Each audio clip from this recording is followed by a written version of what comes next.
মুজিবুল হক আপনি লিখেছেন, রাতের কোন সময় পর্যন্ত তারাবি পড়া যায়? তারাবি মূলত রাতের প্রথম প্রহরে পড়াটাই হলো সুন্নাহ, অর্থাৎ এশার সালাতের পর। কিন্তু এটাকে সাহারির আপনার ফজরের সুবহে সাদিক যে হয়, ফজরের আজান বা ওয়াক্ত হয় যে, তার আগ পর্যন্ত পড়লেও তারাবি আদায় হয়ে যাবে। কিন্তু ফজরের তারাবি আদায়ের মূল ওয়াক্তটা হলো আপনার সন্ধ্যা রাতে। সেটা রাত যদি কেউ দেরি করে পড়েন, 12টা-1টা পড়েন, তারপরও তার তারাবি আদায় হয়ে যাবে। আরিফ রাজ আপনি লিখেছেন, বলা হয় রমজানের প্রথম দশক রহমতের, দ্বিতীয় দশক মাগফিরাতের এবং তৃতীয় দশক নাজাতের, এভাবে রমজান মাসকে বিভাজন করা কি ঠিক?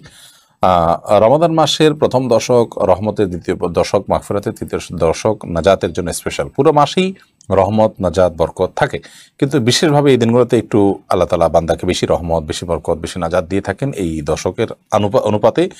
এরকম একটি বর্ণনা হাদিস থেকে আমরা জানতে পারি, এরকম একটা বর্ণনা আছে। সেই বর্ণনার আলোকে ওলামা কেরাম এটি বলে থাকেন, যদিও সেই বর্ণনাকে মুহাদ্দিসিন ইকরাম অনেকেই দাইফ বা দুর্বল সূত্রে বর্ণনা বলেছেন।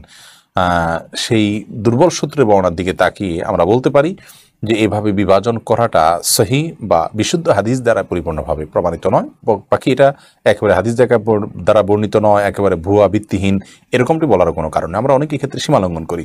দাইফ হাদিস দ্বারা কোনো কিছু প্রমাণিত হলে সেটার ব্যাপারে মন্তব্য করতে আমাদের যে ভাষা ব্যবহার করা হবে, একটা জিনিস জাল হাদিসে থাকলে বা কোনো হাদিসে না থাকলে সে সম্পর্কে মন্তব্য আমরা একই ভাষায় করব না। অর্থাৎ এক্ষেত্রে একটা তারতম্য এবং পার্থক্য যেহেতু আছে, সেটি আমাদের মন্তব্যের মধ্যে প্রকাশিত হতে হবে, অন্তত সেটা জুলুম হবে, ভুল বার্তা মানুষের কাছে যাবে। হাদিসে আছে, তবে হাদিসের সনদকে মুহাদ্দিসদের অনেকেই দাইফ এবং দুর্বল সূত্রের বলেছেন, যার কারণে এটি জয়ীফ সূত্রে বর্ণিত বা প্রমাণিত, জাস্ট এইটুকু আমরা বলতে পারি।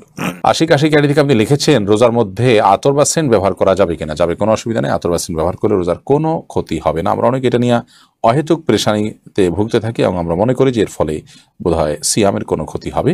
আদতে সিয়ামের কোনো ক্ষতি হবে না আতর বা সেন্ট ইত্যাদি ব্যবহার করার কারণে।